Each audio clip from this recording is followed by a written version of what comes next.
សួស្តីទាំងអស់គ្នាថ្ងៃនេះខ្ញុំមានប្រធានបទមួយទាក់ទងនឹងថាតើអ្វីជាភាពខុសគ្នារវាង Basics and Advanced Accounting របស់ប្រាកដហើយអ្វីដែលខ្ញុំនឹងបង្ហាញជូនខាងក្រោមនេះគឺជាប្រភពនិងជាមុខងាររបស់ប្រាកដដែលមានពីព្រោះថាបើយោងទៅតាមអ្នកជំនាញនិងអ្នកប្រឹក្សាយោបល់របស់ក្រុមហ៊ុននីមួយៗគេអាចមានវិធីសាស្ត្រនៅក្នុងការរៀបចំដោយផ្អែកទៅលើស្ថានភាពជាក់ស្ដែងនៃសេវាកម្មនិងការប្រើប្រាស់របស់ប្រព័ន្ធផ្សេងៗ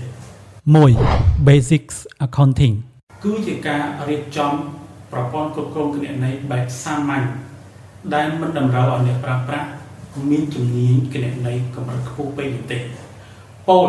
រាល់ការរៀបចំផ្សេងៗដូចជាសក្ខីបត្ររួមមាន invoice បានទទួលលុយបានចំណាយផ្សេងៗគឺមានលក្ខណៈសាមញ្ញមួយទៀតទាក់ទងទៅនឹងការកត់ត្រាទិន្នន័យរបស់គណនេយ្យរួមមាន account payable account receivable cash ឬក៏គណនេយ្យផ្សេងៗទៀតគឺមានលក្ខណៈសាមញ្ញស្របទៅតាមការកំណត់រួចជាស្រេចមួយវិញទៀតទាក់ទងទៅនឹងការកំណត់ផ្សេងៗនៅក្នុងប្រព័ន្ធគឺមិនតម្រូវឲ្យអ្នកប្រើប្រាស់ជាអ្នករៀបចំទេដើម្បីបញ្ជាក់នូវភាពស្មុគស្មាញនិយាយរួមនៅក្នុងផ្នែកនេះម្ចាស់អាជីវកម្មក៏អាចជាគណនេយ្យករឬជាប្រតិបត្តិករខ្លួនឯងផ្ទាល់មួយវិញទៀតទាក់ទងទៅនឹងការកំណត់ផ្សេងៗនៅក្នុងប្រព័ន្ធគឺមិនតម្រូវឲ្យអ្នកប្រើប្រាស់ជាអ្នករៀបចំទេ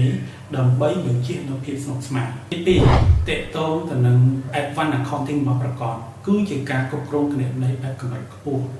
ដូច្នេះទាមទារឲ្យអ្នកប្រើប្រាស់ត្រូវមានចំណេះដឹងផ្នែកគណនេយ្យនិងហិរញ្ញវត្ថុបានច្រើន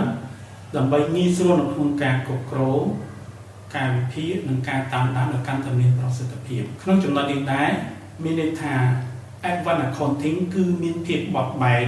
ច្រើនជាង Basic Accounting ឬក៏ Simplified Accounting ប៉ុន្តែគឺមានប្រសិទ្ធភាពជាងសំណួរថាតើយើងគួរជ្រើសរើសប្រព័ន្ធបែបណាសម្រាប់អាជីវកម្មអញ្ចឹងតកតងនឹងចំណុចនេះវាអាស្រ័យទៅលើតម្រូវការរបស់យើងអញ្ចឹងយើងគ្រាន់តែលើក4ចំណុចមកវិភាគទី1កត្តាធនធានមនុស្សតើយើងមានបុគ្គលិកឬក៏ក្រុមការងារប្រើប្រាស់លើប្រព័ន្ធស្របទៅតាមកម្រិតរបស់គណនេយ្យអត់ដល់កម្រិតណាទី2តកតងទៅនឹងមុខងារថាវាស្របទៅនឹងតម្រូវការអាជីវកម្មឬអត់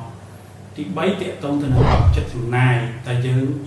ចាយលុយកម្រិតប៉ុន្មានអញ្ចឹងហើយនឹងទី4តកតងទៅតាមផ្សេងដែលជាឱកាសឬក៏ជាអត្ថប្រយោជន៍ទៅលើការសម្រេចចិត្តរបស់យើង